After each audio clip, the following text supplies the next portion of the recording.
Napatalsik sa pwesto noong 1986, kabilang sa mga daladala sa Hawaii ay higit 400 alahas, 27 milyong pisong bagong imprenta at mga gold bars.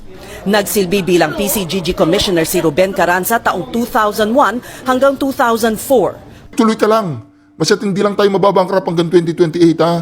Ano lang, huwag na kaming mangarap na lilipad ang Pilipinas. Okay lang, yung lumulutang-lutang lang tayo. Huwag na yung lilipad tayo. Lumulutang-lutang lang, huwag lang tayong lulubog. Okay na sa amin yun. Tapusin mo ng matiwasay ang yung pamumuno. Huwag yung ginugulo mo yung buhay ng babae. Si Madam Inday Sara, ginugulo nyo. Papalag ka, pumalag ka ba? Huwag mo sabihin papalag ka sa mga Duterte, Brad. Marcos Duterte. Malayong comparison eh. Marcos Duterte. Kahit gano'n ko imaginein eh, malayo ang comparison ng inyong mga apelyido. Lalong-lalo na, Romualdez Duterte. Wala na, wag na natin compare yun. Anyway, mga kareaksyon, ito sinasabi ko sa inyo mga kareaksyon. Marami na po nagbabaligtaran. Nagle-lame-duck na sila. Ilang senador ang pumunta doon sa pirmahan? Wala, dalawa lang. Si Grace Puet, tsaka itong si Kilay. Di ba? Mga kareaksyon, anong ibig sabihin yan? Anong hindi sabihin yan? Siyempre, si Grace Puet, talagang pipirma yun, pupunta doon yan, di ba? Tama naman ang kanilang kasunduan dyan. Kanya, ang isa sa pinakamatibay na katibayan ng pagnanakaw ay ang makasaysayang pagsaoli ng Switzerland ng mga pera ni Marcos na nakatago sa kanilang mga bangko. Di ba? Kung walang pagnanakaw, itong mga Marcoses na to, di sana walang isinauli ang Switzerland. 687 million noon pa yan. Sinauli. Ewan ko kung nakuha. Sinauli pero hindi ko alam kung napasa kamay ng mga Pilipino. Hindi po ba mga kareaksyon? Turutot mo na. Yun. Dinala ko yung desisyon na yan sa Switzerland. Pinakita namin yan sa Ministry of Justice ng Switzerland. At nagpirmahan kami ng kasunduan na isusolid. Mga loyalista, makinig kayo dito. Mga loyalista, huwag kayong bulag-bulagan, huwag kayong bingi-bingihan, mga inutil kayo. Makinig kayo dito. Hindi to kasinungalingan, hindi to fake news, ha. ABS-CBN yan. May nakuhang pera, mga kinulimbat. Mga, kayo, mga loyalista kayo, mga bulag ba kayo, mga bingi ba kayo, makinig kayo dito. Happy New Year sa inyo. Happy New Year sa inyo. Sila ngayon.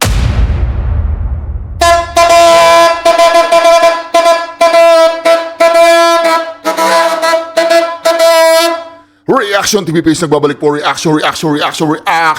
Napakaganda po ng pag-uusapan natin ngayon, ha. Ito po mga kareaksyon, ha. Sa Japan, meron pong pag-rally. Ito po, yung impeachment. Naku po. Pinagtatawanan po yung impeachment ng taong bayan.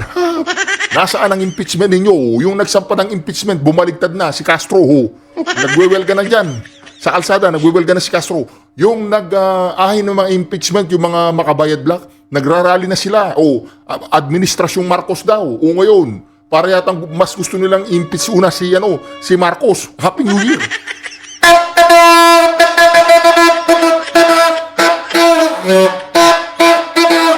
At ito po mga kareaksyon, ito po. Naubusan ako ng hangin mga kareaksyon. Hindi ako sanay tumurotot. Hindi ko alam kung si Palaka nagpapaturotot, pero ako hindi ako sanay tumurotot. Anyway mga kareaksyon, sa Japan meron pong pagwewelga. Tagumpay. Nandun yung mga kabanateros natin doon. Ngayon, mga kareaksyon, ito yung impeachment. Tagilid po yung impeachment mga kareaksyon. Hindi tagilid, walang impeachment na mangyayari. Si Castro. Ngayon si Castro, ang nangyayari, nagwewelga na po sila para yatang gusto pa nilang unang impeach si Bangag bago kay Sara. Diba? Ito pa mga kareaksyon, bago ko sasabihin itong isa na to, bago ko sasabihin itong isa na to, magtuturutot muna ako.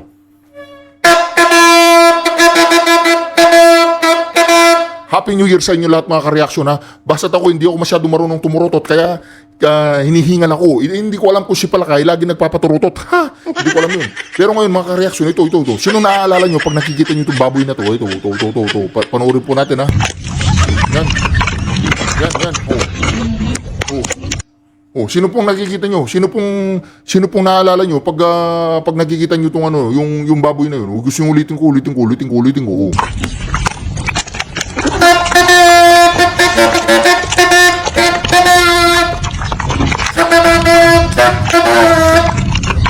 Baboy mga kareaksyon. Sino pong naalala nyo pag nakikita nyo yung baboy na yun, mga kareaksyon? Naku po. Para yatang una pang gusto nilang i-impeach si Bangag kesa kay Madam Inday Sara na mga makabayad black, mga kareaksyon. Ha? Naku po. Ayan po mga kareaksyon ha. Yung impeachment, yung mga nag-impeach, nagrarally na dyan sa kalsada. Doon sa nakaraang vlog natin, kanina lang, yung vlog ko kanina, panoorin nyo kung hindi pa yung napanood. Si Castro, tsaka si Brosas, nagwawala sa kalsada. Parang nawawala sa sarili nila, yung nawawala, PhilHealth, ganon, yun. Wala namang nakikinig sa kanila, 5 piraso lang silang nagwewelga. Diba?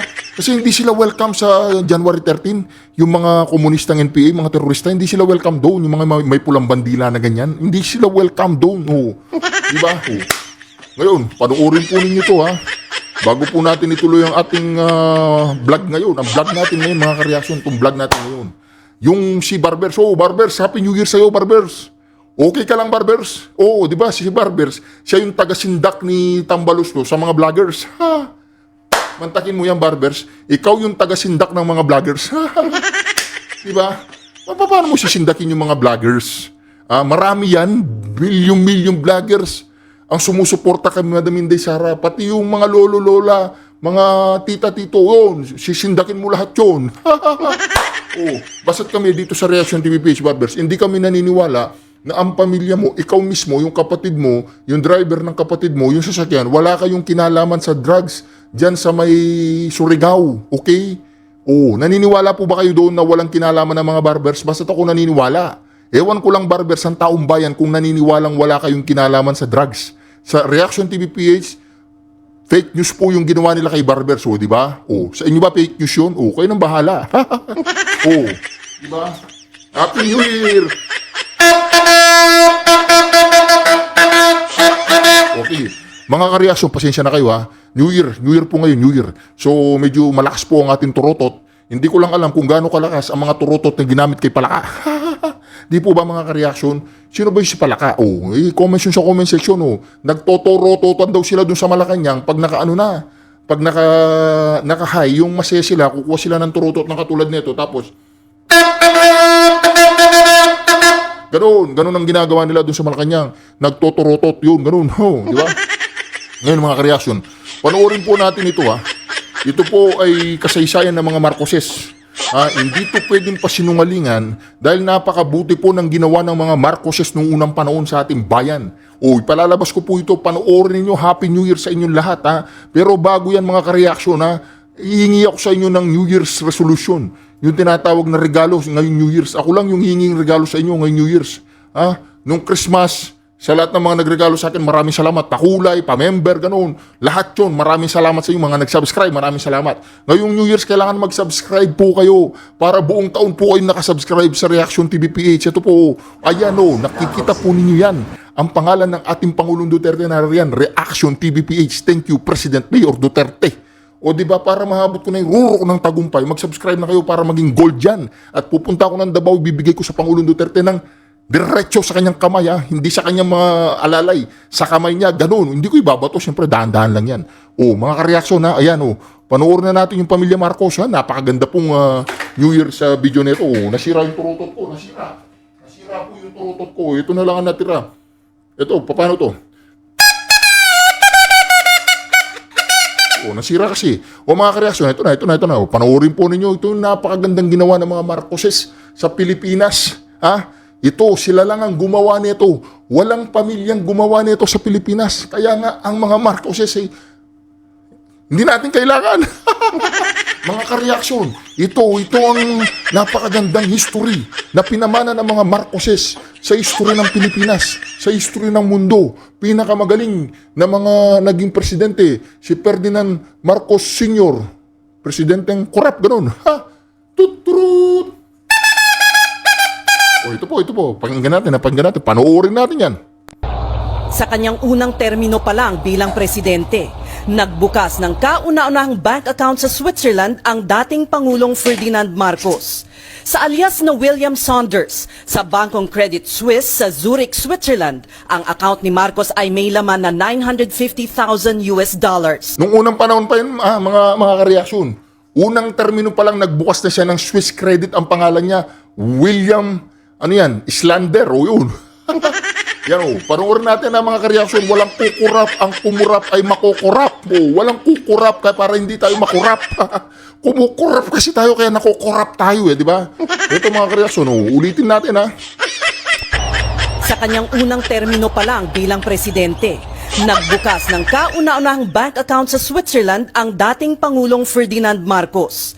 Walang niya, hindi pa inintay yung pangalawang termino. Unang termino pa lang, pumunta na ng Switzerland.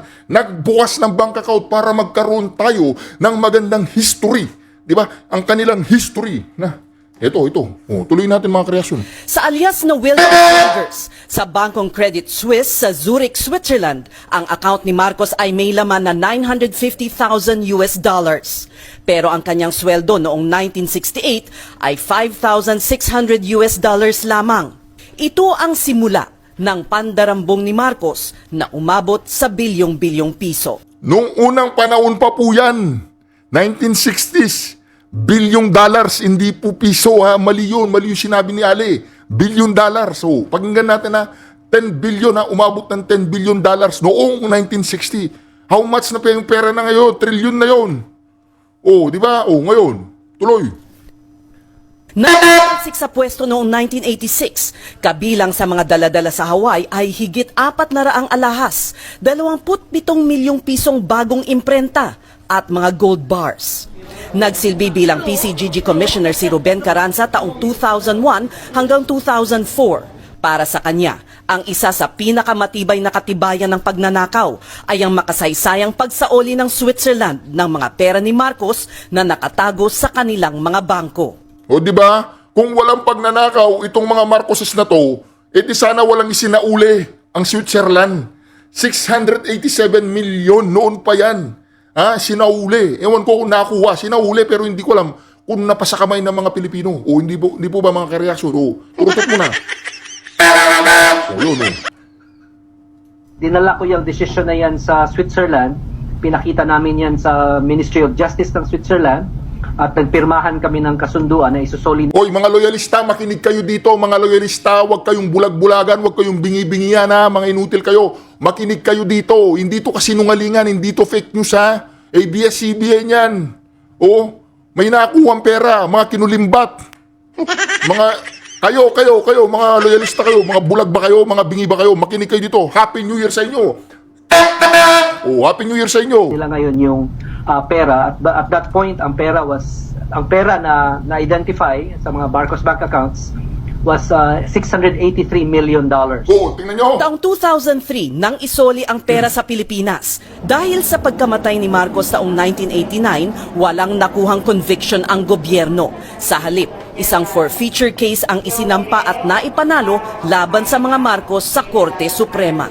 May batas ang Pilipinas na pwede mong bawiin ang nakaw na yaman ng mga opisyal ng gobyerno kung maipapakita na yung kanilang assets ay lubhang mas malaki kaysa sa lehitimong income nila bilang mga opisyal. Kabilang sa mga kilalang pag-aari ng mga Marcos ay mga apartment sa Olympic Tower sa 5th Avenue sa Manhattan, New York. Ang 40 Wall Street, na kilala ngayon bilang Trump Building. May mga painting ng mga masters kagaya ni Picasso at mga alahas na $8 milyong ang halaga na hindi pa naisusubasta. Happy New Year mga loyalista. Pakinggan ninyo to mga loyalista. Hindi magnanakaw ang mga Marcoses. Hindi sila korap. Anong ginawa nila sa bayan natin noong panahon 1960 hanggang 1989 bago sila umalis? 1989 ba? O 1987? 1986 nung umalis sila. 1986 kasi grade 1 pa lang ako noon Anyway mga kareaksyon, pakinggan ninyo to. Pakinggan ninyo Hindi magnanakaw ang mga Marcoses. Hindi rin sila magdarambong. Baligtarin nyo yun. Di ba? Ito. Ang pagtataya sa halagang ill-gotten wealth ng mga Marcos ay umabot sa $10 bilyong.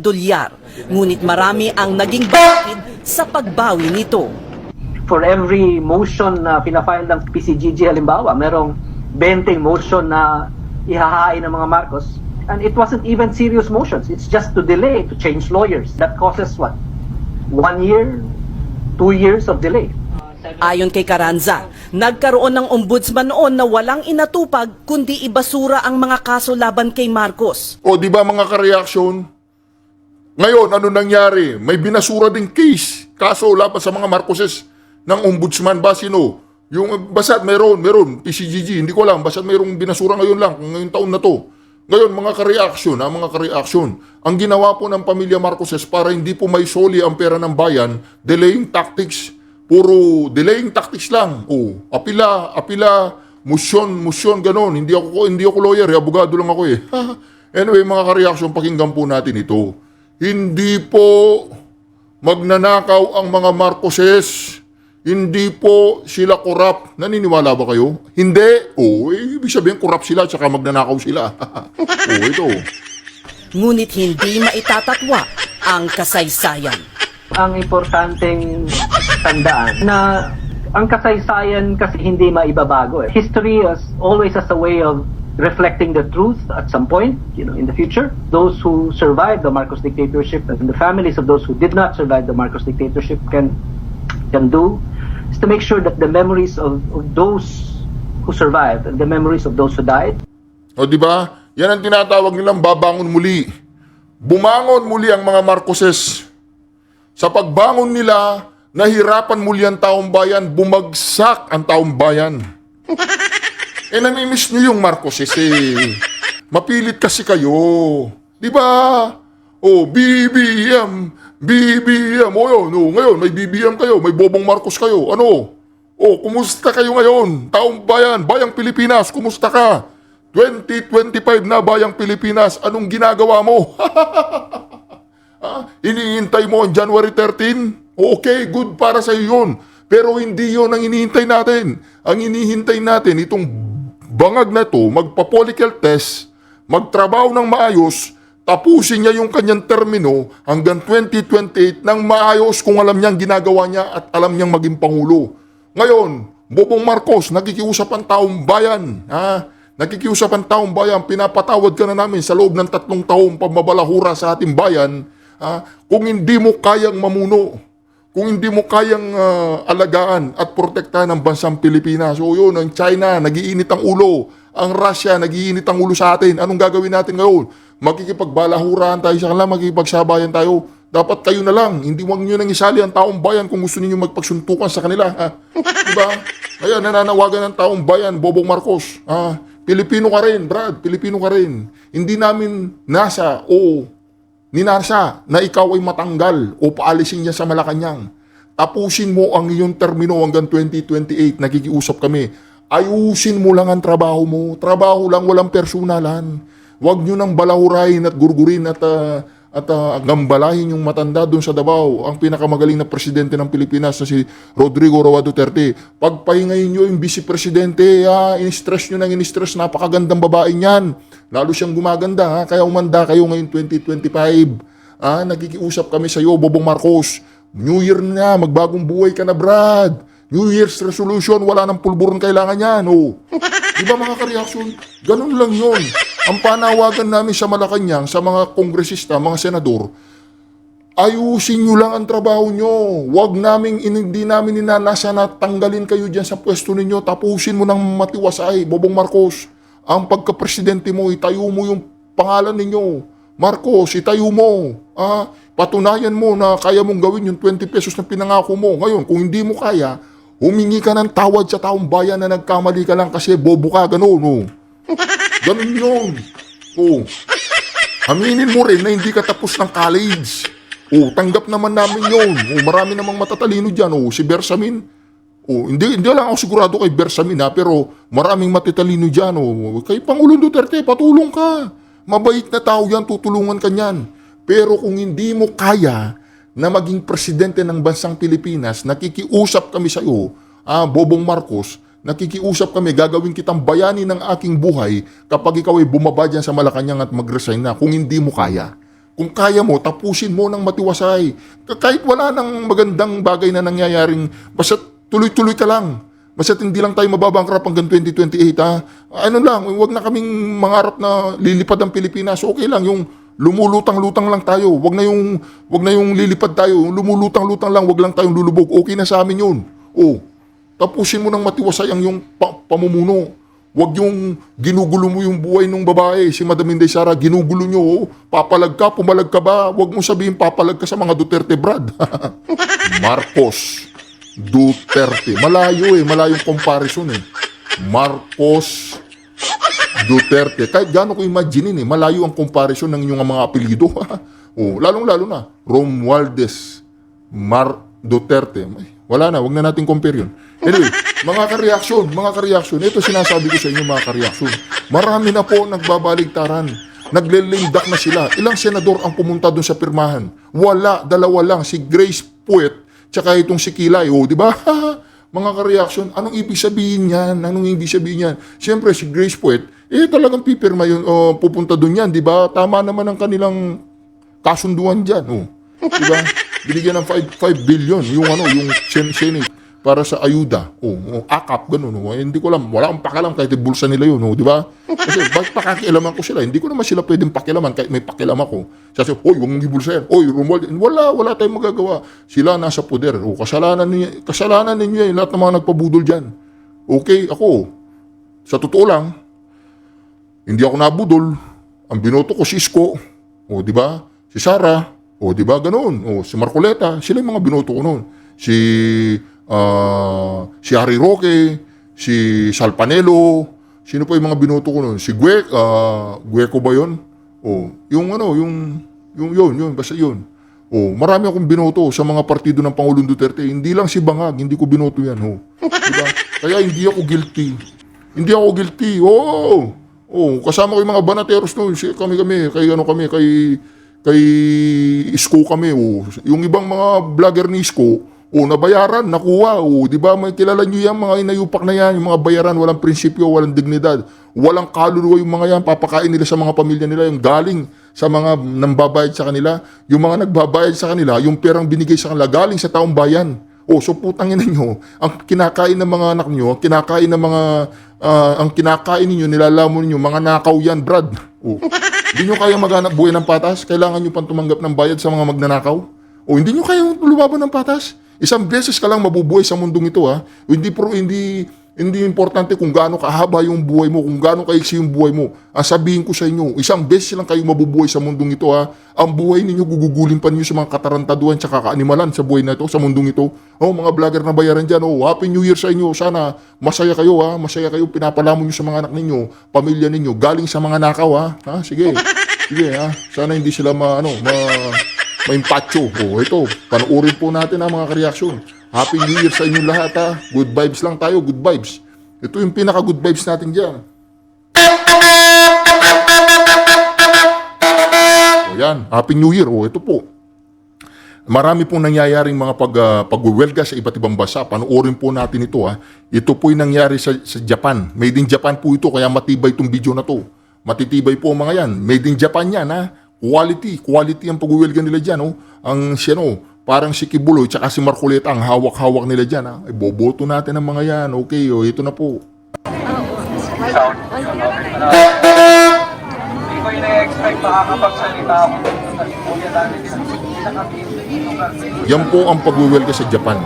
Magandang hapon po sa mga Ang nagsasalita hindi ko kilala. Pero palagi ko nagsalita si Coach Oli dyan. Ito ang video na to. Ayan, si Coach Oli po yan, si Coach Oli. Mga ka-reaksyon, ang video na ito ay credit po ito kay Boss Dada. Siya po yung cameraman ko po si Boss Dada, hindi nyo alam. Joke lang. Boss Dada, shoutout sa'yo, Mag-subscribe po kayo kay Boss Dada sa mga banateros. Mag-subscribe kayo kay, supportahan po natin mga malupitang vloggers ng mga DDS, Kayong mga banateros na yan. Si Coach Dada, si Coach Oli, si Idol Banat Bay, PH Update, number 1 po yan, si PH Update. Idol po ng lahat yan, si PH Update, At saka si Bisdak, si Trixie, si Maharlika, lahat po ng mga nag-aaway-away ng mga vloggers na yan. Nag-aaway-away po yung mga yan, mga Duterte vloggers, nag-aaway-away po yan. Alam po ninyo kung anong pinag-aawayan nila, kung sinong malupit na vlogger ng mga Duterte. Pero hindi po sila nag-aaway-away para lumabas sa mga Duterte. Yun ang kagandahan po sa mga Duterte vloggers. Nag-aaway-away sila kung talagang sila ay tunay. Nag-check ang bawat isa. Titignan ko, putang. Duterte ka ba talaga? Ikaw, Duterte ka? Ganun sila. Yung talagang sinisigurado nila, ayaw na nila magpabudol sa bawat isa sa kanila. Kaya sila nag-aaway, matirang matibay sa mga Duterte vloggers. Kaya kung hindi ka matibay, huwag kang magduduterte vloggers. Kaya susubukan ka ng mga vloggers na yan. Yung mga kasama mong vloggers, susubukan ka nila. Check-checkin ka nila kung talagang ikaw ay tunay o isa ka lang fake na vloggers sa mga Duterte. Sa mga Duterte, yung mga vloggers ng bayan, ganun yan. No? Ako masasabi ko po ang pinakamalupit na vloggers ng mga Duterte vloggers. Yung tunay, mga banateros. PH Update, naku po, idol ko po yung PH Update na yan. Isa yan sa mga malupit na vloggers ng mga Duterte. Si Trixie, si Maharlika, ngayon, suot-suot niya yung Duterte. Kaya marami nang nanonood naman sa kanya kasi napatunayan natin na talagang si Maharlika, Duterte talaga, Duterte ha. Ayos yan, idol din niya si Maharlika. Sino pa ba? Marami dyan, marami mga Duterte vloggers dyan. Oh, basta't ako, Duterte tayo dito. Protect, Madam Inday Sara tayo dito. Wala akong pakialam sa away nila. Importante, nandyan sila sa mga Duterte. Hayaan nyo sila mag-away-away, mga punyetang yan. Mga malulupit na vlogger yan. Idol ko yung mga nag-aaway-away na yan. Basta't importante, ang pinaglalaban nila, ang bayan at mga Duterte. Happy New Year sa inyo lahat mga vloggers, mga lulupit na vloggers na mga Duterte. Yun, oh. Alam niyo po, huwag po tayo mawawala ng pag-asa, to be honest. Ako mismo, nawawalan na rin ng pag-asa sa nangyayari sa Pilipinas. Pero sabi Boss Dada sa YT yan. Opo. YT. May YT ako. Panoorin po niya si Coach Dada. Nagsasalita po si Coach Oli. Hindi, si Idol. Si Boss Dada pala, hindi Coach Dada. Pwede rin naman. Coach Dada. Di ba? palagay ko, ito, ako na matalas na tayo sa mundo. Kaya sa ating mababa nito, baka tataas tayo. Gusto na, si Muka yan, di ba? Opo. Ang hinihiling ko lang po sa inyo, kailangan natin ng numero sa Senado at sa Kongreso. Pagsigit sa pinatama, huwag nyo na pong imoto, ikalat po sa mga Pilipino, sa lahat ng mga Pilipino dito. Basta may tatakbuhaya, huwag na po. Huwag na po tayong boboto ng lakos. Huwag na. Pero unahin natin ang Senado kasi kailangan hawakan natin ang Senado. Kaya po, strict po tayo, PDP, and of course, huwag po natin kakalimutan. Hawakan po daw natin ang Senado kasi kung halimbawa yung impeachment na naman, hindi nila i-file.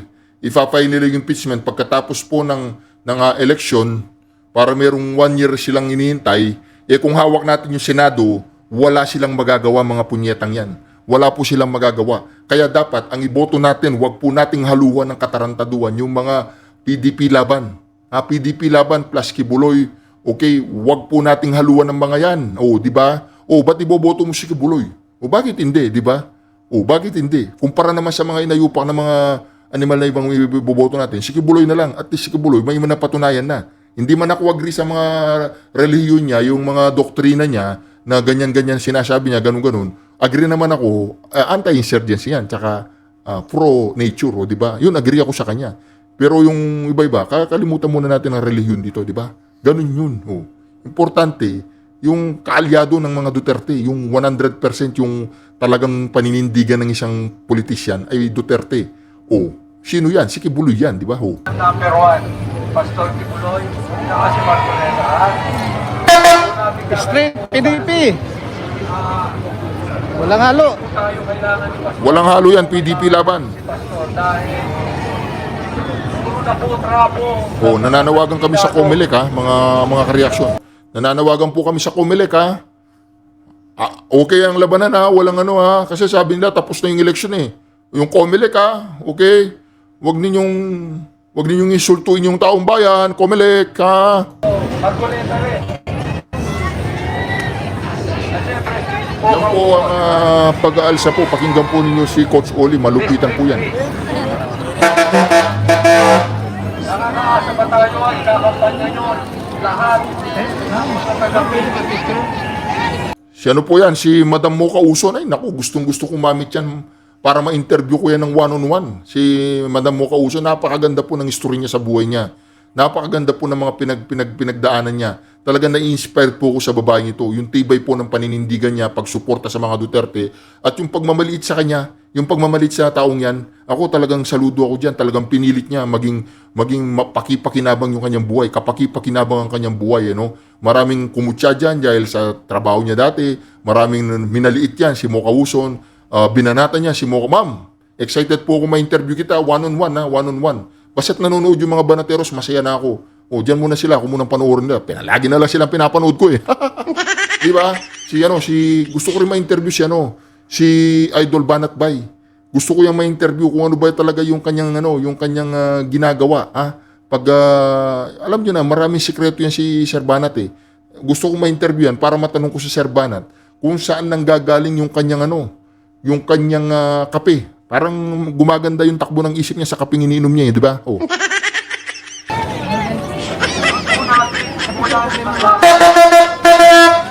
Ma'am, picture daw.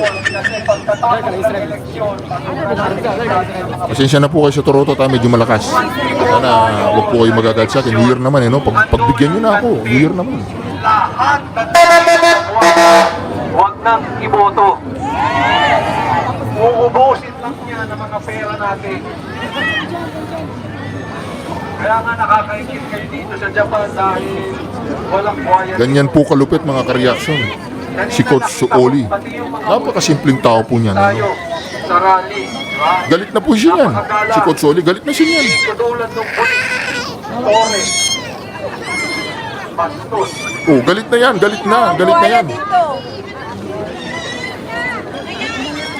Naririnig niyo po si Coach Oli? Galit na yan sa pagsasalita niyang ganyan. Galit na. Oo. Lipat na ako dito para hindi ako matimanda. Pero maraming salamat po dahil inukuhanan namin kayo ng lakas. Palike and share mga boss sa Facebook, ha? And the YouTube, palike and share. Thank you. Dahil pag may time. Ng mga ganitong klaseng pagsigaw. Kailangan sana sundan ito sa buong Pilipinas at sundan sa buong mundo. Huwag po tayo mawawalan ng pag-asa. Cancer man ang nangyayari sa Pilipinas, may milagro pa rin. Huwag po natin kakalimutan, December po may awa ang Diyos. At magbabagong taon, baka makamtan natin ang totoong bagong Pilipinas.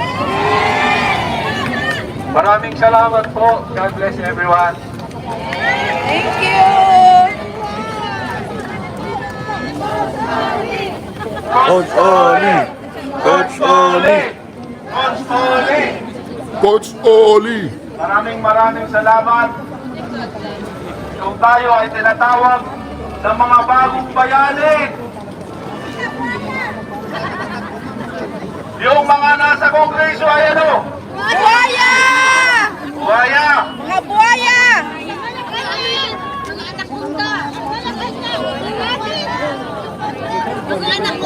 So mga ka-reaction, nakita po natin napatunayan po natin sa video na ito na ang mga Marcoses ay hindi corrupt. Mali. Ang mga Marcoses ay hindi karapat-dapat sa Malacanang. Mga ka-reaction, Happy New Year sa inyo lahat.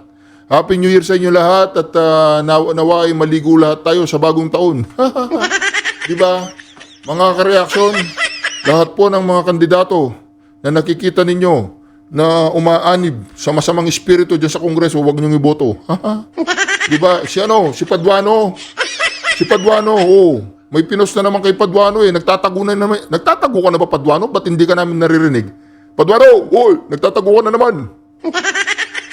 Syukran.